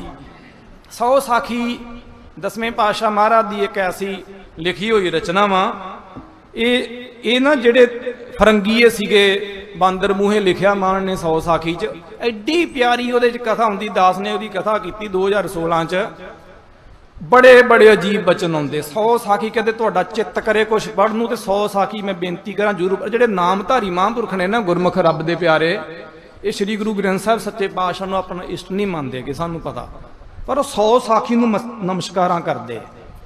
100 ਸਾਖੀ ਵਿੱਚ ਬਹੁਤ ਸਾਰੇ ਦਸਵੇਂ ਪਾਤਸ਼ਾਹ ਦੇ ਭਵਿੱਖ ਦੇ ਬਚਨ ਨੇ। ਜਦੋਂ ਇਹਨਾਂ ਫਰੰਗੀਆਂ ਨੂੰ ਪਤਾ ਲੱਗਾ ਸੀਗਾ ਵੀ ਜਿਹੜੀ 100 ਸਾਖੀ ਉਹਦੇ 'ਚ ਸਾਡੇ ਨਾਸ ਦਾ ਬਚਨ ਆਉਂਦਾ, ਕਿਉਂਕਿ ਉਹਦੇ 'ਚ ਮਾਨ ਨੇ ਕਿਹਾ ਸੀਗਾ ਬਾਂਦਰ ਮੂਹੇ ਪੂਰਬ ਤੋਂ ਆਉਣਗੇ। ਉਹ ਪਟਨੇ ਵਾਲੇ ਪਾਸਿਓਂ ਈਸਟ ਦੀਆਂ ਕੰਪਨੀ ਲੈ ਕੇ ਤੇ ਇਹ ਕਲਕੱਤੇ ਤੋਂ ਆਏ ਸੀਗੇ ਬੰਦਰਗਾਹ ਦੇ ਰਾਹੀਂ। ਉਹ ਉਦਾਂ ਹੀ ਬਚਨ ਮਹਾਰਾਜਾ ਰਣਜੀਤ ਸਿੰਘ ਨੂੰ ਉਹਦੇ ਬਾਅਦ ਬਚਨ ਆਉਂਦਾ ਸੀਗਾ ਕਿ ਸੀਸ ਮਹਿਲ ਵਿੱਚ ਅੰਗਰੇਜ਼ਾਂ ਦਾ ਵਾਜਾ ਵੱਜੇਗਾ।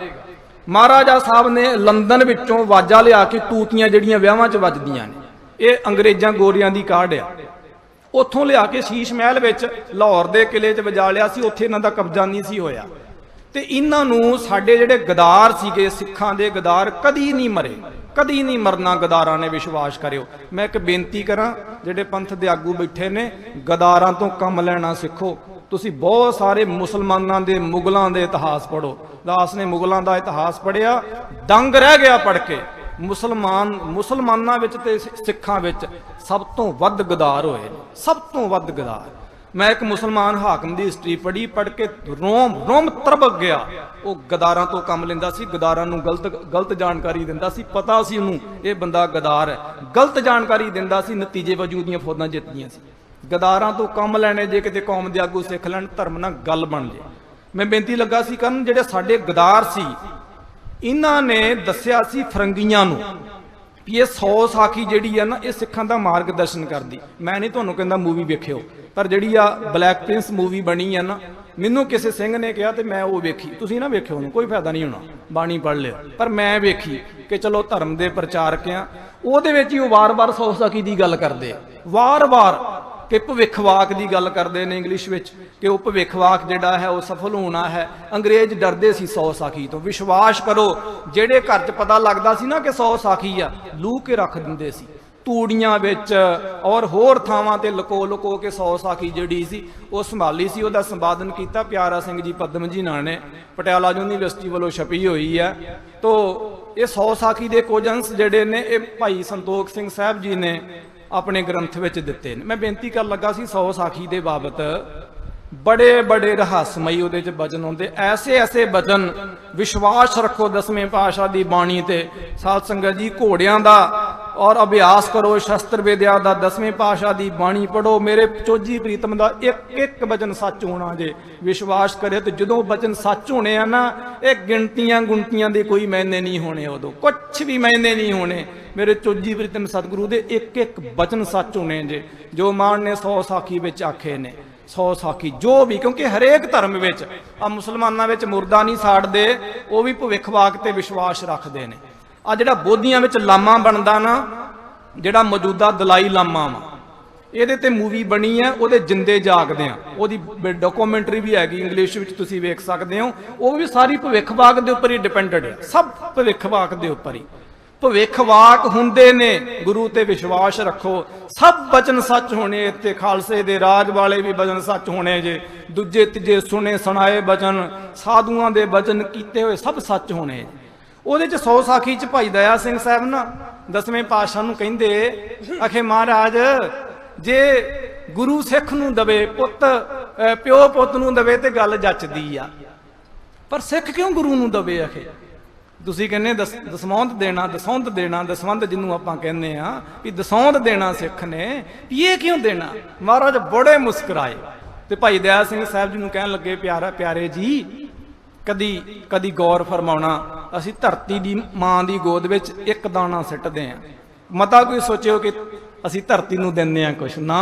ਆ ਹੁਣ ਕਣਕਾਂ ਵੱਡੀਆਂ, ਝੋਨੇ ਆਪਾਂ ਬੀਜੇ, ਫਲੀ ਭੂਤ ਹੋ ਰਹੇ, ਮਹਾਰਾਜ ਕਿਰਪਾ ਕਰਨ ਕੋਈ ਕੁਦਰਤੀ ਮਾਰ ਨਾ ਪਵੇ, ਸੋਹਣਾ ਝਾੜ ਨਿਕਲੇ, ਤੁਸੀਂ ਗਰਾਈਆਂ ਭੇਜੋ, ਗੁਰੂ ਕੀ ਸੰਗਤ ਇੱਥੇ ਚੌਲ ਛਕੇ, ਪ੍ਰਸ਼ਾਦ ਪਾਣੀ ਗ੍ਰਹਿਣ ਕਰੇ, ਗੁਰੂ ਕੇ ਘਰ ਵਿੱਚ ਰੌਣਕਾਂ ਬਣਨ। ਤੇ ਕਦੀ ਵੇਖਿਆ ਕਿਤੇ ਜਿਹੜਾ ਕਣਕ ਦਾ ਫਲ ਹੁੰਦਾ ਉਹਨੂੰ ਮੱਝ 'ਚ ਸਿੱਟਾ ਕਹਿੰਦੇ ਨੇ, ਛਿੱਟਾ ਨਹੀਂ, ਸਿੱਟਾ ਸੱਸੇ ਨਾਲ। ਉਹ ਇੱਕ ਸਿੱਟੇ ਵਿੱਚ 30 32 35 ਦਾਣੇ ਮੈਂ ਕਈ ਵਾਰੀ ਗਿਣੇ ਨੇ, ਤੇ ਇੱਕ ਬੀਜ ਤੋਂ ਕਈ ਸਿੱਟੇ ਪੈਦਾ ਹੋਏ ਤੇ ਕਈ ਸਿੱਟੇ 'ਚ ਕਈ ਦਾਣੇ। ਹੁਣ ਜੇ ਕੋਈ ਅਨਭੋਲ ਬੰਦਾ ਇਹ ਸੋਚੇ ਵੀ ਧਰਤੀ ਮਾਂ ਨੇ ਮੇਰੇ ਤੋਂ ਅਨਾਜ ਲਿਆ, ਬੜੀ ਵੱਡੀ ਉਹਦੀ ਭੁੱਲ ਹੋਵੇਗੀ। ਗ੍ਰੰਥਾਂ ਵਿੱਚ ਲਿਖਿਆ ਕਿ ਬ੍ਰਿਸ਼ ਕਦੀ ਆਪਣਾ ਫਲ ਨਹੀਂ ਖਾਂਦੇ, ਔਰ ਜਿਹੜੇ ਅੱਬਰ ਬੱਦਲ ਨੇ ਉਹ ਕਦੀ ਆਪਣਾ ਪਾਣੀ ਨਹੀਂ ਪੀਂਦੇ। ਜੇ ਅਸੀਂ ਗੁਰੂ ਕੇ ਖੀਸੇ ਵਿੱਚ, ਗੁਰੂ ਕੇ ਖਜ਼ਾਨੇ ਵਿੱਚ ਪਾਉਂਦੇ ਆ ਤੇ ਸਾਧ ਸੰਗਤ ਜੀ ਉਸ ਤੇ ਚੌਗਣ ਕਰਿਆ ਨਿਹਾਲ, ਨਾਨਕ ਸਾਹਿਬ ਸਦਾ ਦਿਆਲ। ਗੁਰੂ ਉਸ ਤੋਂ ਚੌਗਣਾ ਨਿਹਾਲ ਕਰਦਾ ਜੇ। ਇਹ ਸਾਧੂ ਮਹਾਤਮਾ, ਇਹ ਕਾਰ ਸੇਵਾ ਵਾਲੇ ਮਹਾਂਪੁਰਖ, ਇਹ ਨੇਮੀ ਪ੍ਰੇਮੀ, ਇਹਨਾਂ ਦਾ ਕੋਈ ਆਪਣਾ, ਸਾਧ ਸੰਗਤ ਜੀ ਤੁਸੀਂ ਸਾਰੇ ਇਹਨਾਂ ਦਾ ਸਾਰਾ ਆਪਣਾ ਪਰਿਵਾਰ, ਕੋਈ ਪਰਿਵਾਰ ਨਹੀਂ, ਕੋਈ ਜਾਂਦਾ ਨਹੀਂ, ਪਤਾ ਹੀ ਨਹੀਂ। ਬੜੇ ਇੱਥੇ ਸਿੰਘ ਨੇ ਦਾਸ ਨੂੰ ਹਾਸ ਆ ਰਿਹਾ, ਉਹਨਾਂ ਦਾ ਕਿਸੇ ਨੂੰ ਪਿੰਡ ਹੀ ਨਹੀਂ ਪਤਾ। 15 ਸਾਲ ਹੋ ਗਏ ਸਰਚ ਕਰਕੇ ਮਰ ਗਏ ਨੇ ਵੀ ਪਤਾ ਲੱਗੇ ਦਾ ਪਿੰਡ ਕਿਹੜਾ, ਕਿਸੇ ਨੂੰ ਪਿੰਡ ਹੀ ਨਹੀਂ ਪਤਾ। ਨਾ ਉਹ ਕਦੀ ਗਏ, ਨਾ ਕਦੀ ਕੋਈ ਆਣ ਕੇ ਮਿਲਿਆ। ਇਹ ਨਹੀਂ ਸਮਝ ਆਉਂਦੀ ਵੀ ਕਿਹੜੀ ਦੁਨੀਆ ਤੋਂ ਉਤਰੇ ਨੇ। ਤਾਂ ਇਸੇ ਪ੍ਰਕਾਰ ਜਿਹੜੇ ਮਾਤਰ ਪਿਤਰ ਤਿਆਗ ਕੇ ਮਨ ਸੰਤਨ ਪਾਹੇ ਵਿੱਚ ਆਇਓ, ਮਾਂ ਪਿਓ ਭੈਣ ਭਰਾ ਸਾਰਾ ਕੁਝ ਛੱਡ ਕੇ ਗੁਰੂ ਪੰਥ ਦੇ ਲੇਖੇ ਜਿਨ੍ਹਾਂ ਨੇ ਜੀਵਨ ਲਾਇਆ ਹੋਇਆ, ਇਹ ਗੁਰੂ ਕੇ ਸਾਧ ਸੰਗਤ ਦੀ ਖਜ਼ਾਨਚੀ ਨੇ। ਗੁਰਦਸਵੇਂ ਪਾਤਸ਼ਾਹ ਮਹਾਰਾਜ ਨੇ ਨਾ ਭਾਈ ਨੰਦ ਲਾਲ ਜੀ ਸਾਹਿਬ ਜਿਹਨੂੰ ਦਾਤਾ ਆਖਿਆ ਸੀ, ਨੰਦ ਲਾਲ ਪੋ ਹਮਰੋ ਦਾਤਾ, ਹੱਦ ਹੋ ਗਈ, ਦਾਤਾ ਸਿੱਖ ਨੂੰ ਦਾਤਾ ਕਹਿੰਦਾ ਜੀ। ਭਾਈ ਨੰਦ ਲਾਲ ਜੀ ਸਾਹਿਬ ਨਾ ਗੁਰਦਸਵੇਂ ਪਾਤਸ਼ਾਹ ਮਹਾਰਾਜ ਦੇ ਦੀਵਾਨ ਸਨ, ਦੀਵਾਨ। मतलब आमदन खर्चण आउण जाण दा सारा इंतजाम वो करन वाले। ते आख्या उदों सीगा महाराज दी कथा 'च बचन आउंदा जदों भाई नंद लाल जी साहब जी ने लंगर लाए सी, उदों मन ने कहा सी भाई नंद लाल साडा दाता, ये सारी आमदनी खर्ची ਜਦੋਂ ਧੀ ਪੁੱਤ ਜਵਾਨ ਹੋ ਜੇ ਤੇ ਮਾਈ ਬਾਪ ਸਾਰਾ ਖਰਚਾ ਖੁਰਚਾ ਉਹਨਾਂ ਨੂੰ ਦੇ ਦਿੰਦੇ ਨੇ। ਇਹ ਖਜ਼ਾਨੇ ਗੁਰੂ ਕੇ ਨੇ, ਇਹ ਖੀਸੇ ਗੁਰੂ ਕੇ ਨੇ। ਜੇ ਸਾਨੂੰ ਇੱਥੋਂ ਭੋਜਨ ਪ੍ਰਸ਼ਾਦ ਪਾਣੀ ਅੰਨ ਜਲ ਪ੍ਰਾਪਤ ਹੁੰਦਾ ਇਹ ਗੁਰੂ ਕੀ ਬਖਸ਼ਿਸ਼ ਹੈ। ਤੇ ਜੇ ਅਸੀਂ ਇਸ ਖੀਸੇ ਵਿੱਚ ਕੁਛ ਪਾਉਂਦੇ ਆ, ਸਾਧ ਸੰਗਤ ਜੀ ਦਸਵੇਂ ਪਾਤਸ਼ਾਹ ਮਹਾਰਾਜ ਦੇ ਖੀਸੇ ਵਿੱਚ ਪਾਉਂਦੇ ਆ, ਉਹ ਸਾਨੂੰ 10 ਗੁਣਾ ਕਰਕੇ ਪਤਤ ਪਾਵਨ ਹਰ ਬਿਰਦ ਸਦਾਏ, ਇੱਕ ਤਿਲ ਨਹੀਂ ਭੰਨੈ ਘਾਲੇ, ਸੋ ਕਿਉ ਬਿਸਰੈ ਜੇ ਘਾਲ ਨਾ ਭੰਨੈ। ਪ੍ਰਭ ਘਾਲਿਆ ਕਿਸੈ ਕਾ ਇੱਕ ਤਿਲ ਨਾ ਗਵਾਈ। ਗੁਰੂ ਕਿਸੇ ਦੀ ਘਾਲਣਾ ਇੱਕ ਤਿਲ ਜਿੰਨੀ ਨਹੀਂ ਜੇ ਰੱਖਦਾ, ਤਿਲ ਜਿੰਨੀ ਵੀ। ਇਹ ਵੀ ਦੱਸ ਦਈਏ, ਦਾਸ ਨੇ ਸਵੇਰੇ ਵੀ ਅੱਜ ਕੀਤੀ ਸੀ। ਸਾਡੇ ਦੇਸ਼ ਵਿੱਚ ਬਹੁਤ ਸਾਰੇ ਮੰਦਿਰ ਨੇ, ਬਹੁਤ ਸਾਰੇ ਮੰਦਿਰ, ਮੈਂ ਨਾਮ ਨਹੀਂ ਲੈਣਾਗਾ, ਗੁਰੂ ਕੇ ਸਟੇਜ ਤੇ ਬੈਠੇ ਆ। ਖਾਲਸਾ ਜੀ ਉਹਨਾਂ ਮੰਦਿਰਾਂ ਵਿੱਚ ਸੋਨਾ ਜਿਹੜਾ ਨਾ ਟੰਨਾਂ ਦੇ ਹਿਸਾਬ ਦੇ ਨਾਲ ਜੇ, ਕਿਲੋ ਨਹੀਂ ਮੈਂ ਆਖੇ, ਕਿਲੋ ਤੇ ਮੈਂ ਕਹੇ ਨਹੀਂ, ਮੈਂ ਟਨ ਕਹੇ ਆ, ਟੰਨਾਂ ਦੇ ਹਿਸਾਬ ਦੇ ਨਾਲ ਸੋਨਾ ਜੇ। ਬਹੁਤ ਸਾਰੇ ਐਸੇ ਧਾਰਮਿਕ ਸਥਲ ਨੇ, ਤੁਸੀਂ ਕਿਤੇ ਅੰਦਾਜ਼ਾ ਲਗਾ ਕੇ ਵੇਖ ਲਿਓ। ਮੈਨੂੰ ਲੱਗਦਾ ਸਾਰੇ ਮਹਾਂਪੁਰਖਾਂ ਦੇ ਖਾਸ ਸਰੀਰ ਹੀ ਆਏ ਹੋਏ ਨੇ ਗੁਰੂ ਕੀ ਯਾਤਰਾ ਦੇ ਵਾਸਤੇ, ਜਿਨ੍ਹਾਂ ਦੇ ਮਨ ਵਿੱਚ ਬਹੁਤਾ ਪਿਆਰ ਹੈ। ਬਹੁਤ ਸਾਰੀਆਂ ਬੀਬੀਆਂ, ਮਾਤਾਵਾਂ, ਭੈਣਾਂ, ਹੋਰ ਪੰਥ ਦੇ ਆਗੂ, ਪੱਤਰਕਾਰ, ਗੁਰਮੁਖ ਰੱਬ ਦੇ ਪਿਆਰੇ ਵੱਖ-ਵੱਖ ਅਸਥਾਨਾਂ ਨਾਲ ਜੁੜੇ। ਮੈਨੂੰ ਪਤਾ ਚੰਗੀ ਤਰ੍ਹਾਂ ਵੀ ਕਈ ਵਾਰੀ ਡੇਰਿਆਂ ਅਸਥਾਨਾਂ ਦੇ ਉੱਪਰ ਗੁਰਮੁਖ ਸੇਵਾਦਾਰ, ਨੇਮੀ ਪ੍ਰੇਮੀ ਜਥੇਦਾਰ ਸੰਗਤ ਕੋਲੋਂ ਦਮੜਾ ਫੜ ਕੇ ਵੀ ਵਰਤਦੇ ਆ ਵੀ ਭਾਈ ਇਹਨੇ ਲੱਖ ਦੇ ਦੇ, ਸਿੱਧਾ ਕਹਿ ਦੇਣਾ ਕੋਈ ਨਹੀਂ ਤੈਨੂੰ ਇੰਨੇ ਦਿਨਾਂ 'ਚ ਦੇ ਦਾਂਗੇ। ਲਏ ਵੀ ਕਈ ਵਾਰੀ ਤੇ ਦਿੱਤੇ ਵੀ ਕਈ ਵਾਰੀ। ਇਹ ਸਾਰਾ ਜਿਹੜਾ ਸਾਧ ਸੰਗਤ ਜੀ ਕੋ ਮੈਂ ਬੇਨਤੀ ਕਰ ਰਿਹਾ, ਕੋਈ ਬਹੁਤ ਜ਼ਿਆਦਾ ਕੋਈ ਬਜਟ ਨਹੀਂ ਹੁੰਦਾ, ਇਹ ਗੁਰੂ ਕੀ ਬਖਸ਼ਿਸ਼ ਦੇ ਨਾਲ ਚੱਲਦੇ ਨੇ ਖਜ਼ਾਨੇ। ਇਹ ਬਜਟਾਂ ਦੇ ਵਸ ਦੀ ਗੱਲ ਵੀ ਨਹੀਂ, ਤੇ ਕਿੱਥੋਂ ਕਿੱਥੇ ਜਾਂਦੇ ਨੇ ਇਹ ਵੀ ਨਹੀਂ ਪਤਾ ਲੱਗਦਾ, ਤੇ ਕਿੱਥੋਂ ਆਉਂਦੇ ਨੇ ਇਹ ਵੀ ਨਹੀਂ ਪਤਾ ਚੱਲਦਾ। ਇਹ ਗੁਰੂ ਕੀਆਂ ਬਖਸ਼ਿਸ਼ਾਂ ਨੇ, ਗੁਰੂ ਕੀਆਂ ਰਹਿਮਤਾਂ ਨੇ। ਇੱਕ ਦੋ ਬਚਨ ਕਹਿ ਕੇ ਮੈਂ ਫਤਿਹ ਗਿਜਾ ਦਿੱਤੀ। ਸਾਧ ਸੰਗਤ ਜੀ ਅਸੀਂ ਸਿੱਖ ਹਾਂ, ਅਸੀਂ ਸਿੱਖਣਾ ਹੈ ਮਨੁੱਖਾਂ, ਜਾਨਵਰਾਂ, ਰੁੱਖਾਂ, ਬ੍ਰਿਸ਼ਾਂ ਤੋਂ ਵੀ, ਤੇ ਅਸੀਂ ਸਿੱਖ ਲੈਣਾ ਆਪਣੇ ਵੱਡਿਆਂ ਤੋਂ ਵੀ। ਇੱਕ ਜ਼ਰੂਰ ਮੈਂ ਬੇਨਤੀ ਕਰਾਂ ਸਮੁੱਚੇ ਪੰਥ ਨੂੰ ਔਰ ਸਮੁੱਚੇ ਪ੍ਰਬੰਧਕਾਂ, ਗੁਰੂ ਦੇ ਪਿਆਰਿਆਂ ਨੂੰ, ਧੰਨ ਸ਼੍ਰੀ ਗੁਰੂ ਗ੍ਰੰਥ ਸਾਹਿਬ ਜੀ ਮਹਾਰਾਜ ਦੇ ਸੇਵਾਦਾਰਾਂ ਨੂੰ, ਸਾਰੇ ਮਹਾਂਪੁਰਖ ਬੜੀ ਸੇਵਾ ਕਰਦੇ ਅਤੇ ਕਰਾਉਂਦੇ। ਦਾਸ ਤੇ ਸਾਰੀਆਂ ਜਿੰਨੇ ਵੀ ਕੁੜਤੀ ਵਾਲੇ ਕੋਈ ਗੁਰੂ ਕਾ ਪਿਆਰਾ ਮੈਨੂੰ ਦਿਖੇ ਨਾ, ਮੈਂ ਤੇ ਹਰੇਕ ਦੇ ਅੱਗੇ ਸਿਰ ਝੁਕਾਉਣਾ। ਮੈਨੂੰ ਪਤਾ ਹਰੇਕ ਜੰਗਲ ਵਿੱਚ ਸ਼ੇਰ ਨਹੀਂ ਹੁੰਦਾ, ਪਰ ਸ਼ੇਰ ਜੰਗਲ ਤੋਂ ਬਿਨਾਂ ਵੀ ਨਹੀਂ ਤੁਰਿਆ ਫਿਰਦਾ। ਹਰੇਕ ਬਾਣੇ 'ਚ ਸਾਧ ਨਹੀਂ ਹੁੰਦਾ, ਪਰ ਸਾਧ ਬਾਣੇ ਤੋਂ ਬਿਨਾਂ ਵੀ ਹੋਵੇਗਾ। ਮੈਂ ਤੇ ਹਰੇਕ ਦਾ ਹੀ ਸਤਿਕਾਰ ਕਰਦਾ, ਨਿਮਾਣਾ ਸਿੱਖ। ਪਰ ਮੈਂ ਬੇਨਤੀ ਕਰਾਂ, ਇਸ ਸੰਪਰਦਾ ਦੇ ਵਿੱਚ ਇੱਕ ਬੜੀ ਵੱਡੀ ਖਾਸੀਅਤ ਆ ਜਿਹੜਾ ਦਾਸ ਥਾਵਾਂ ਤੇ ਦੱਸਦਾ। ਉਹ ਇਸ ਕਰਕੇ ਨਹੀਂ ਵੀ ਅਸੀਂ ਕੋਈ ਇਸ ਸੰਪਰਦਾ ਦੇ ਕੋਈ ਮੁਲਾਜ਼ਮ ਆ ਜਾਂ ਕੋਈ ਇਦਾਂ ਦੀ ਗੱਲਬਾਤ ਆ। ਹਾਂ, ਸੰਬੰਧ ਸਾਡਾ ਲੰਮਾ ਇਸ ਸੰਪਰਦਾ 2005 ਤੋਂ ਹੀ ਦਾਸ ਲੰਗਰ ਸਾਹਿਬ ਬਣ ਕੇ ਕਥਾ ਕਰੇ। ਉਦੋਂ 12 ਸਾਲਾਂ ਦੇ ਅਸੀਂ ਚੰਗੀ ਹਾਂ। ਉਦੋਂ ਇੱਕ ਦੋ ਵਾਰੀ 40 ਦਿਨ ਸੇਵਾ ਵੀ ਲਿਖਾਈ, ਦਰਸ਼ਨ ਵੀ ਹੋਏ। ਸਾਨੂੰ ਇੱਥੇ ਗੁਰੂ ਕੇ ਬਾਗ ਉੱਥੇ ਵਰਕਸ਼ਾਪ ਸੀਗੀ, ਤੇ ਗੁਪਤ ਜਿਹਾ ਉੱਥੇ ਸਾਨੂੰ ਕਮਰਾ ਦਿੰਦੇ ਰਹੇ ਮਹਾਂਪੁਰਖ ਵੀ ਚਲੋ ਜੇ ਬਾਣੀ ਪੜ੍ਹਨੀ ਜਾਂ ਕੋਈ ਵਿਦਿਆ ਦਾ ਪਹਿਰਾ ਜਾਂ ਜੋ ਵੀ ਕਰਨਾ, ਸਤਿਕਾਰ ਕਰਦੇ ਵਿਦਵਾਨਾਂ ਦਾ ਸ਼ੁਰੂ ਤੋਂ ਹੀ। ਪਰ ਮੈਂ ਬੇਨਤੀ ਕਰਾਂ ਵੀ ਇੱਕ ਤੇ ਜਿਹੜੀ ਵਿਸ਼ੇਸ਼ ਚੀਜ਼ ਇਹ ਸੰਪਰਦਾ ਵਿੱਚ ਸਾਡੇ ਸਿੱਖਣ ਵਾਲੀ ਆ, ਉਹ ਇਹ ਆ ਵੀ ਗੁਰੂ ਕੇ ਸਥਾਨ ਬਣਾਉਣੇ, ਬਹੁਤ ਸੁੰਦਰ, ਬਹੁਤ ਵਧੀਆ ਸਥਾਨ ਬਣਾਉਣੇ। ਪਰ ਬਣਾਉਣ ਤੋਂ ਬਾਅਦ ਉਹਨਾਂ ਨੂੰ ਸਿਰਫ ਮਤਲਬ ਇੱਦਾਂ ਨਹੀਂ ਵੀ ਮੁੜ ਕੇ ਇੱਦਾਂ ਛੱਡ ਦੇਣਾ ਵੀ ਇਸ ਤਰ੍ਹਾਂ ਨਹੀਂ। ਇਹ ਬੇਨਤੀ ਜ਼ਰੂਰ ਮੈਂ ਹੱਥ ਬੰਨ੍ਹ ਕੇ ਤੇ ਸਿਰ ਝੁਕਾ ਕੇ ਨਿੱਤਰ ਨੀਵੇਂ ਕਰਕੇ ਕਰਾਂ। ਉੱਥੇ ਫਿਰ ਜਿੱਥੇ ਵੀ ਤੁਸੀਂ ਵੇਖ ਲਓ ਇਹਨਾਂ ਮਹਾਂਪੁਰਖਾਂ ਦੇ ਅਸਥਾਨ ਤੇ, ਜਿੱਥੇ ਮਰਜੀ ਹਰਿਆਣੇ ਚਲੇ ਜਾਓ, ਪੰਜਾਬ ਜਿੱਥੇ ਮਰਜੀ, ਉੱਥੇ ਤੁਹਾਨੂੰ ਟਕਸਾਲੀ ਜਿਹੜੇ ਗ੍ਰੰਥੀ ਸਿੰਘ ਦਿਖਣਗੇ। ਤੇ ਵੱਡੀ ਗੱਲ ਜਿਹੜੀ ਖੁਸ਼ੀ ਦੀ ਗੱਲ ਉਹ ਆ ਵੀ ਉਹ ਸਿੰਘ ਫਿਰ ਸੰਥਿਆ ਕਰਾਉਣ ਤੇ ਲਾਏ ਹੋਏ। ਇੱਥੇ ਵੀ ਇਹਨਾਂ ਨੇ ਗਿਆਨੀ ਮਨਜੀਤ ਸੋਹਣਾ ਨੂੰ, ਭਾਈ ਬਲਤਾਜ ਸੋਹਣੀ ਦਾਸ ਦੇ ਗੁਰ ਭਾਈ ਨੇ ਇਕੱਠੇ ਅਸੀਂ ਸੰਥਿਆ ਕੀਤੀ। ਉਹਨਾਂ ਨੂੰ ਬਕਾਇਦਾ ਕਿਹਾ ਵੀ ਤੁਹਾਡੀ ਤਨਖਾਹ 'ਚ ਸਵਾਇਆ ਵਾਧਾ ਹੋਊਗਾ, ਤੁਸੀਂ ਆਪਣਾ ਸਮਾਂ ਦੇਣਾ, ਪਰਿਵਾਰ ਦੇ ਵਿੱਚੋਂ ਸਮਾਂ ਵੰਡ ਕੇ ਤੇ ਸਿੰਘਾਂ ਨੂੰ ਅੱਗੇ ਵਿਦਿਆ ਪੜਾਉਣੀ। ਕਿਉਂਕਿ ਜਿਹੜੀ ਇਹ ਗੁਰੂ ਕੀ ਮਰਜ਼ਾਦਾ ਵਾਲੀ ਵਿਦਿਆ ਨਾ, ਮਹਾਂਪੁਰਖਾਂ ਨੂੰ ਬੇਨਤੀ ਕਰਾਂ, ਇਹ ਮਰਦੀ ਜਾ ਰਹੀ। ਇਸ ਕਰਕੇ ਜਦੋਂ ਦੂਜੀ ਵਿਦਿਆ, ਆਧੁਨਿਕ ਵਿਦਿਆ ਜਿਹੜੀ ਆ, ਅਕੈਡਮਿਕ ਵਿਦਿਆ, ਉਹ ਮਿਲਗੋਭਾ ਜਿਹਾ ਹੋ ਗਿਆ। ਜਿਸ ਕਰਕੇ ਫਿਰ ਭਾਉ ਭਗਤੀ ਨਹੀਂ, ਬੰਦਗੀ ਨਹੀਂ, ਨਾਮ ਜਪਣ ਵਾਲਿਆਂ ਦਾ ਕੋਈ ਸਤਿਕਾਰ ਨਹੀਂ, ਮਰਜ਼ਾਦਾ ਪਰੰਪਰਾਵਾਂ ਜਿਹੜੀਆਂ ਨੇ ਲੁਪਤ ਹੋ ਰਹੀਆਂ। ਕਿੰਨਾ ਕੁ ਖਰਚਾ ਹੁੰਦਾ ਕਿਤੇ ਜੇ ਇਹ ਸੰਪਰਦਾ ਤੋਂ ਇਹ ਸਿੱਖਣ ਵਾਲੀ ਚੀਜ਼ ਆ। ਦੂਜਾ ਔਰ ਸਭ ਤੋਂ ਵੱਡਾ ਬਚਨ, ਧੰਨ ਸ਼੍ਰੀ ਗੁਰੂ ਗ੍ਰੰਥ ਸਾਹਿਬ ਜੀ ਮਹਾਰਾਜ ਦਾ ਇੰਨਾ ਭਾਰੀ ਸਤਿਕਾਰ। ਸਾਧ ਸੰਗਤ ਜੀ ਮੈਂ ਰੋਜ਼ ਬੇਨਤੀ ਕਰ ਰਿਹਾ, ਹੁਣ ਵੀ ਕਰਨਾ, ਤੁਹਾਡਾ ਜਦੋਂ ਵੀ ਸਮਾਂ ਲੱਗੇ, ਜਿੱਥੇ ਉੱਪਰ ਅਖੰਡ ਪਾਠ ਸਾਹਿਬ ਹੁੰਦੇ ਜੇ, ਮੇਰੀ ਬੇਨਤੀ ਜ਼ਰੂਰ ਜਾ ਕੇ ਆਇਓ।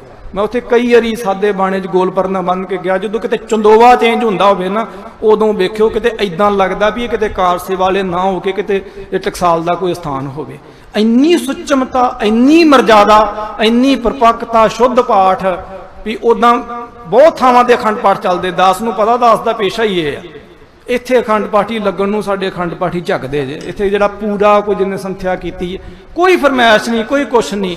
ये इस तरह दी चीज़ां जे साडे च परपक्क रहन गईयां ना, फिर साध संगत जी महापुरख दस दिंदे भी जिथे मर्यादा दे सहित, मर्यादा दे सहित एक अखंड पाठ जिस जगह ते हो जाए ना 100 साल तक लोकां दी इच्छावां पूरीआं हुंदियां रहिंदियां ने। इत्थे गुरु का तख्त उच्चा सुच्चा महान सर्वोच्च आ। इत्थे जड़ियां भी सवेरे जे किसी संगत ने कहा भी सानू आ प्रॉब्लम आ, महापुरखां नूं दसी, कहने भी नाम लिखा दो, भाई गुरपाल सोहनी, दलेर सोहनी, सारे सिंह इत्थे बैठे आ ते सवेरे उत्थे अरदास कराउणी। बड़े बड़े ऐसे लोग असीं सुने, तुसीं ते सारे साडे तो वध, असीं ते साल 'च एक वारी आउंदे आ, किते छुट्टी भी हो जांदी आ। किन्ने किन्ने रोग कट्टे जांदे, की कुछ क्यों क्यों साध संगत जी क्यों? क्योंकि श्री गुरु ग्रंथ साहिब जी महाराज जी का अदब जे, श्री गुरु ग्रंथ साहिब जी महाराज का सत्कार। तीजी गल साध संगत जी सिर्फ अस्थान बनाने नहीं। गुरु हरगोबिंद साहब ने ना परसों दास ने तखत साहब से कथा की, इत्थे माझे विच पट्ठे पिंड शायद डेरा नगर आ, गुरु नानक साहब जी का जद्दी पिंड आ। डेरा चाल पता नहीं इदां दा मैनूं नाम नहीं पक्का पता, मैं गया नहीं उत्थे। डेरा साहब वो महाराज गुरु नानक साहब का वो जिहड़ा जद्दी पिंड आ, वो सूरज प्रकाश में कथा होंदी सी। भाई काहन सिंह ने लिखा भी बाबा कालू जी मुलाजमत शेखूपुर में सीगी, आए भोई दी तलमंडी, वैसे पिंड डेरा चाल सी। उत्थे जदों गुरु नानक साहब जी महाराज के स्थान पर गुरु हरगोबिंद साहब जी गए ने ना, कथा च आउण डिया सीगा, उत्थे महाराज ने गुरुद्वारा बनवाया सी। ये कथा च आउण डिया, इतिहास है, महानकोश भी लिखे। फिर सुनो, गुरु नानक साहब का जद्दी पिंड जिहड़ा सीगा, उत्थे महाराज वैसे गए सी ते पिंड वाले ने ये गल कही सी भी तू बेदी हो के कुरैया बनया, इत्थे ना रोक, चल जा इत्थों।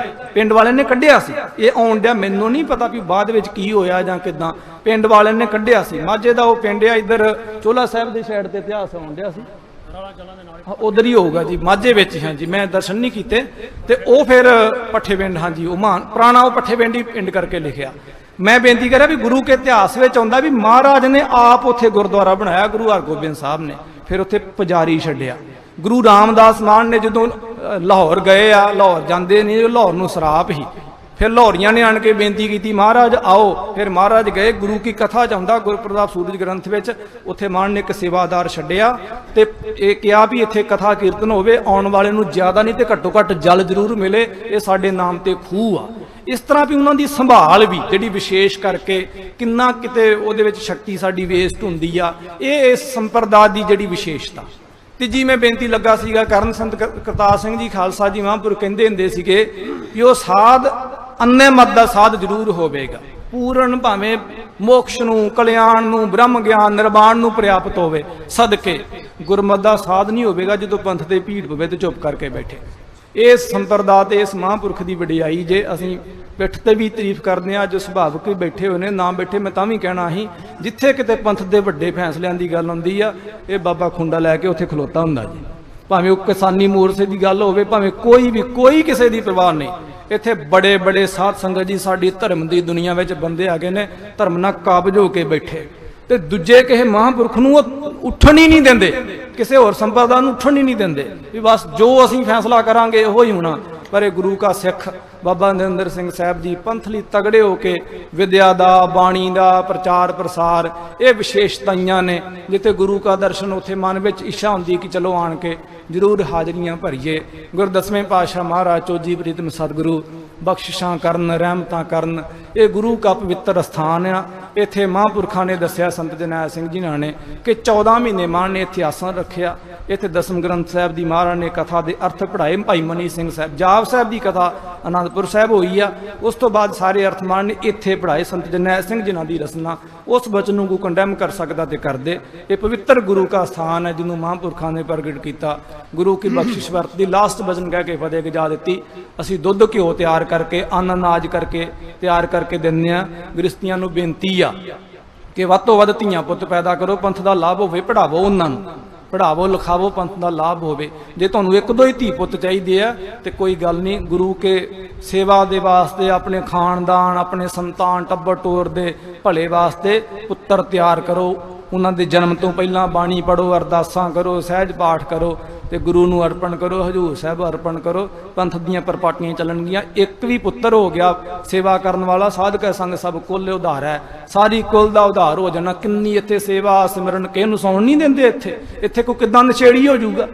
ਕਿਸੇ ਨੂੰ ਇੱਥੇ ਕਾਰ ਸੇਵਾ ਦੇ ਵਿੱਚ ਬੰਦਾ ਮਰ ਨਾ ਗਿਆ ਹੋਵੇ ਬਸ, ਭਾਵੇਂ ਕੋਈ ਜਥੇਦਾਰ, ਭਾਵੇਂ ਕੋਈ ਸੇਵਾਦਾਰ, ਭਾਵੇਂ ਕੋਈ ਨੇਮੀ, ਭਾਵੇਂ ਕੋਈ ਪ੍ਰੇਮੀ, ਭਾਵੇਂ ਕੋਈ ਤਨਖਈਆ ਤੇ ਭਾਵੇਂ 40 ਦਿਨ ਵਾਲਾ, ਉਹਨੂੰ ਅੰਮ੍ਰਿਤ ਵੇਲੇ ਨਾਮ ਦੇਵੇ ਜਾਣਾ, ਪਰਿਵਾਰਾਂ ਦਾ ਭਲਾ ਹੋ ਜਾਂਦਾ ਜੇ ਇੱਕ ਵੀ ਗੁਰੂ ਕਾ ਸਿੱਖ ਨਿਕਲ ਆਵੇ। ਇਸ ਕਰਕੇ ਆਪਣੇ ਆਪ ਨੂੰ ਉਸ ਤਰੀਕੇ ਨਾਲ ਪ੍ਰਿਪੇਅਰ ਕਰੋ, ਤਿਆਗ ਕਰੋ।